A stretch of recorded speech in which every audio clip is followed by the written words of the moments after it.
오늘 말씀의 제목은 인생의 행복은 어디에 있는가입니다. 전도서는 솔로몬의 참회록입니다. 인생 반성문입니다.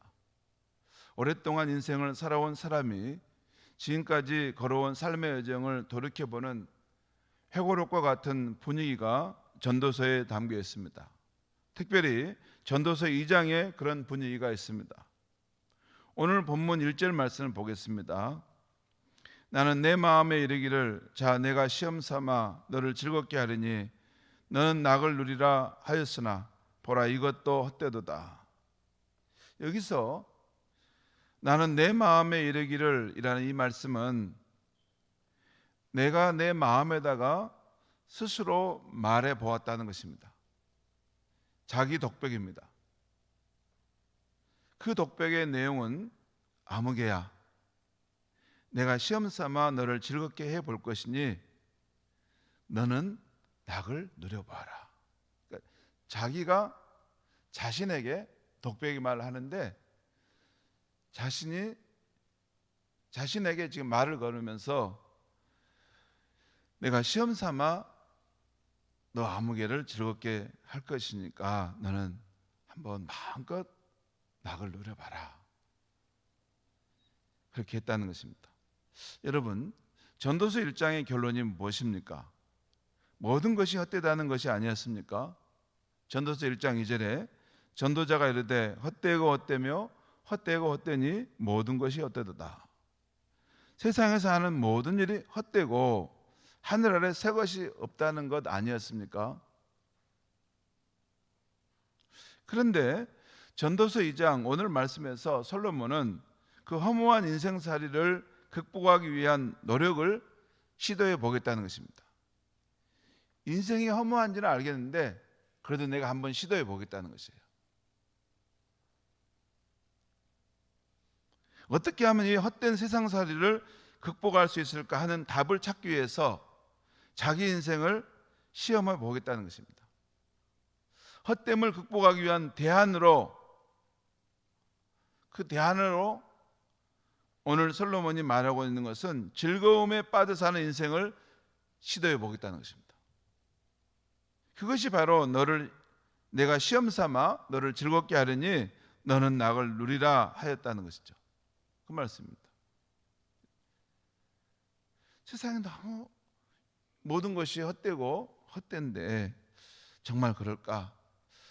헛된 세상살이를 극복할 수 있는 길은 없을까? 그래서 스스로에게 말하기를 한번 우리가 실험해보자. 내가 너에게 이제 즐겁게 해볼 것이니까 아무개야 너가 한번 그 즐거움 속에서 인생의 행복이 있는가 한번 봐봐라. 자신이 자신에게 독백으로 말하면서 또 시험해 보겠다는 것입니다. 자, 그러면 전도자가 즐거움에 빠져 사는 그 인생으로 첫 번째 추구한 것이 무엇입니까? 첫 번째는 웃음입니다. 2절 말씀에 나와 있어요. 2절 말씀 같이 한번 읽겠습니다. 시작.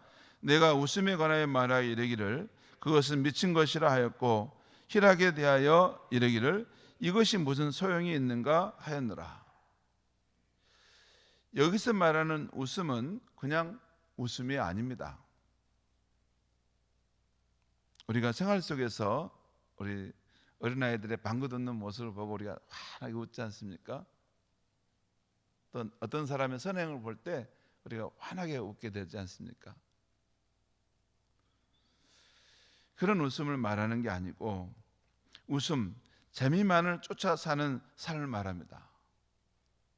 제가 총각 때 이렇게 어떤 자매님이 좋아하는 남성상이 어떤 분이에요? 물어봤더니 유머러스 해야 된다는 거예요. 유머러스. 잘 웃겨주는 남자가 나는 내가 만나고 싶은 사람이다. 청년 때는 그 말이 맞은지 틀린지는 잘 몰랐습니다. 결혼하고 살아보니까 웃고만 재밌게만 살 수 있는 것은 인생이 아닌 걸 알았습니다. 아무튼 그랬어요. 그래서 웃음, 재미만을 쫓아 사는 삶을 말하는 거예요. 웃음은 잘못된 것이 아닙니다. 그런데 오직 웃음, 재미만을 쫓아 사는 삶은 결국은 허무할 수밖에 없는 것이죠. 웃음 자체가 목적, 재미 자체가 목적인 것은 그 인생은 허무할 수밖에 없는 것입니다. 다음은 술입니다. 술. 3절 말씀 보겠습니다. 내가 내 마음으로 깊이 생각하기를 내가 어떻게 하여야 내 마음을 지혜로 다스리며 술로 내 육신을 즐겁게 할까? 그 내용이 쭉 나오는데요. 이 술에 취해서 이 술도 즐거움을 주는 거죠. 그래서 아무튼 술을 많이 사람들이 마시지 않습니까?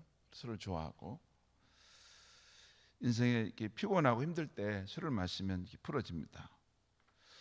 술도 한번 술로 내 육신을 기쁘게 할까 이렇게 또 해봤다는 것이죠. 그 다음에 한 것은 사업입니다. 일에 빠져 사는 것입니다. 그것이 4절부터 쭉 나와 있어요. 4절부터 8절까지 말씀을 제가 한번 쭉 읽어보겠습니다. 4절부터 7절까지 말씀 읽겠습니다. 내가 읽겠습니다. 나의 사업을 크게 하였노라.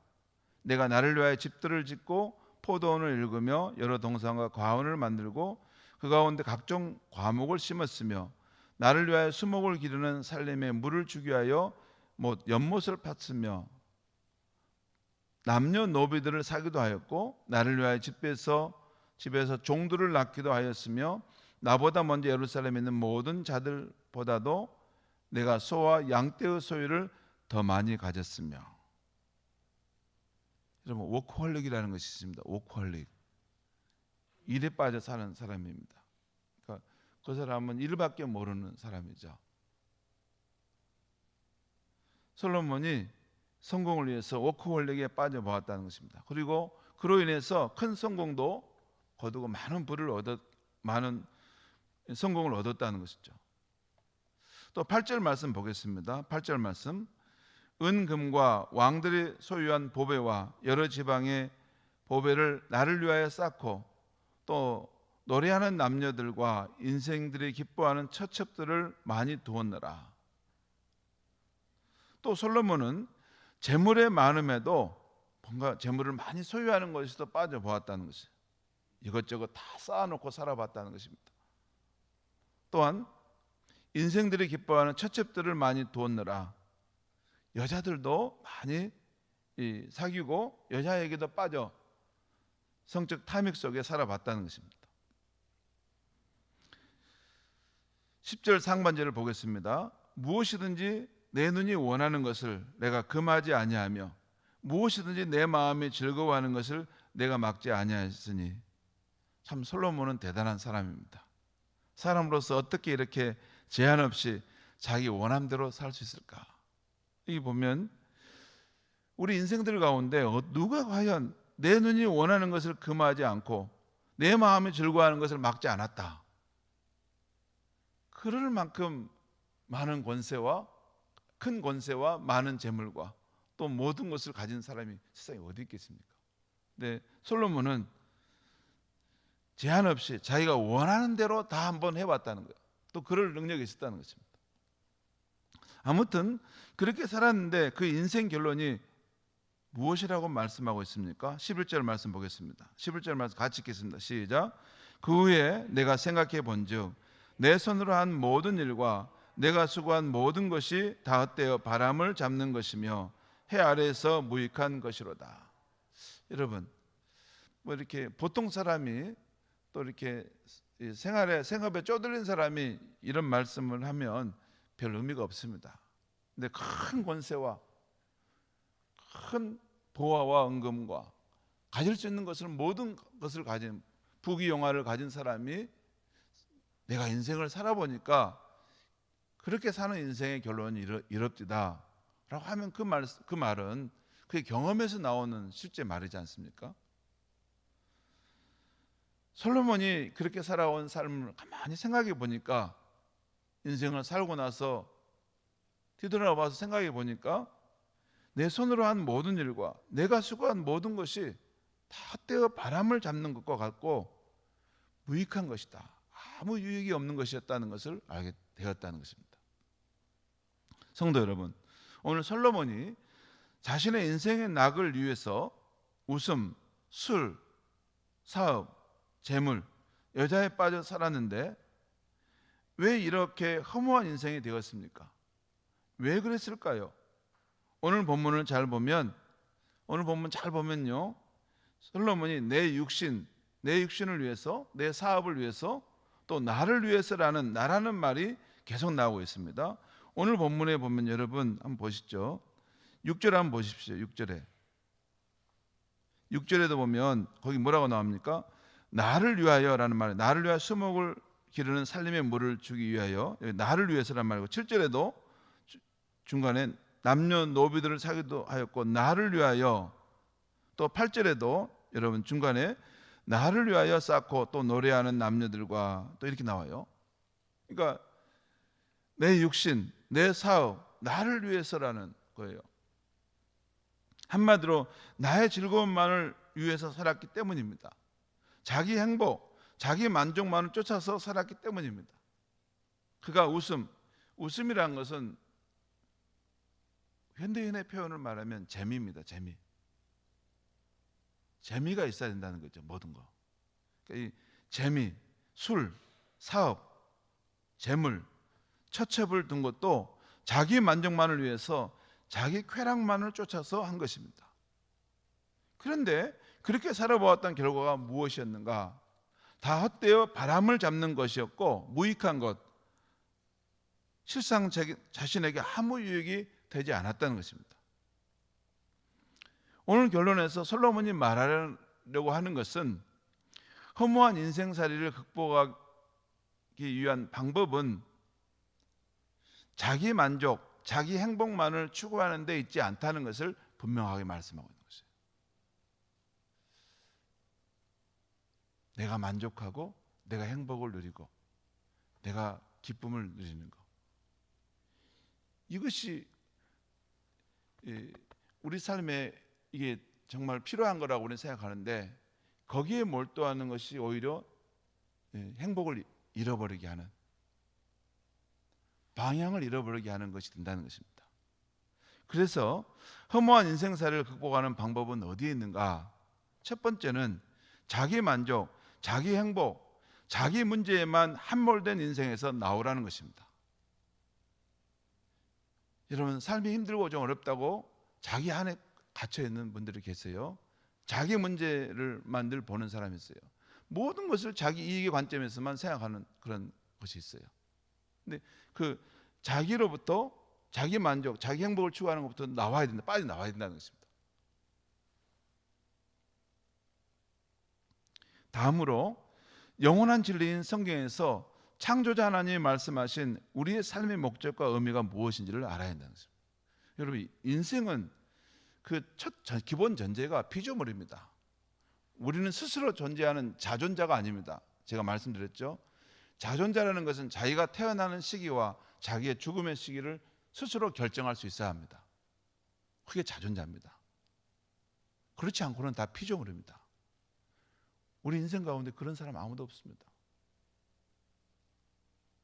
누군가의 명령을 받아 이 땅에 태어났고 누군가가 이제 부르면 다 접고 가야 됩니다. 우리는 피조물이에요. 피존적 존재입니다. 그러니까 우리를 지으신 그 하나님의 뜻, 하나님이 우리에게 인생의 목적과 의미는 여기에 있다라고 말씀한 것을 우리가 붙들어야 한다는 것입니다. 고린도전서 10장 31절에는 너희가 먹든지 마시든지 무엇을 하든지 다 하나님의 영광을 위해서 하라. 그렇게 살 때 인생에 행복이 있고 만족이 있다는 것입니다. 또한 마태복음 22장 37절 이하에서 예수님이 하신 말씀, 내 마음과 목숨과 뜻을 다하여 주 너희 하나님을 사랑하라. 그리고 내 이웃을 내 자신과 같이 사랑하라.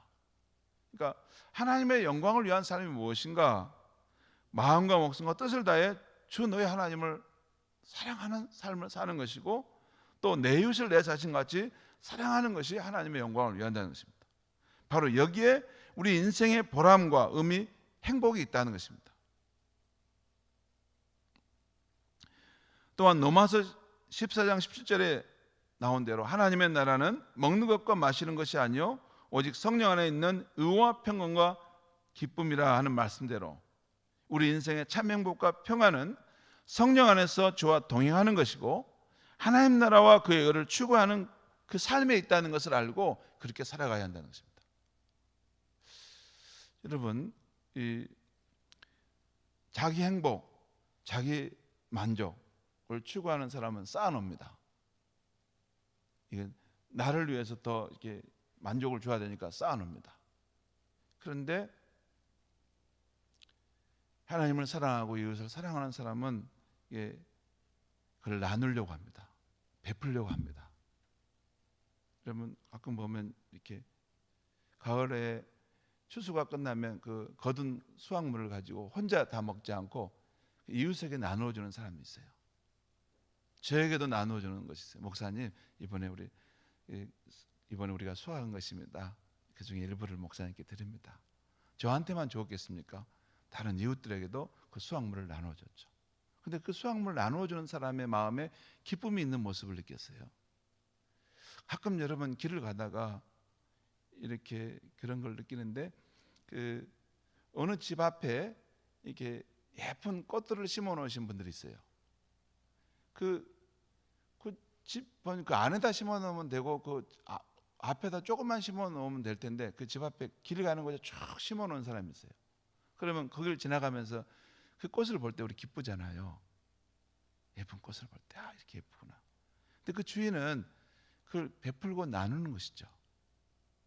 우리 성도님들 가운데 우리 지정헌금, 형제사랑 헌금을 하시는 분이 있어요. 자기가 얻은 수입을 가지고 우리 형제들 가운데, 자매들 가운데 어려운 사람들을 생각해서 지정헌금을 하시는 분이 있어요. 여러분, 지정헌금 하는 게 쉬울까요? 어렵습니다. 우리가 관념적으로 생각만 하지 실제 행동하는 것은 열에 하나밖에 안 씁니다. 그러니까 내가 이렇게 선한 삶을 살아야 되겠다 생각하기 때문에 그 사람이 선한 삶을 산다, 그런 건 아닙니다. 10가지 생각했다면 그 중에 한두 가지밖에 우리는 행동 안 씁니다. 그런데 보면 이렇게 형제사랑 헌금, 지정헌금을 계속 하시는 분들이 계세요. 자기 수입을 나눠주는 사람.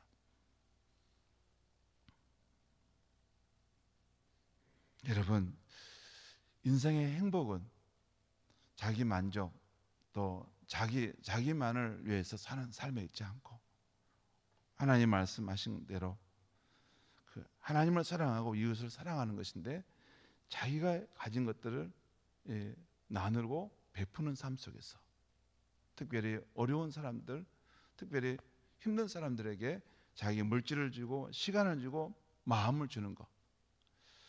제가 어제 제가 선한 일을 하나 했습니다.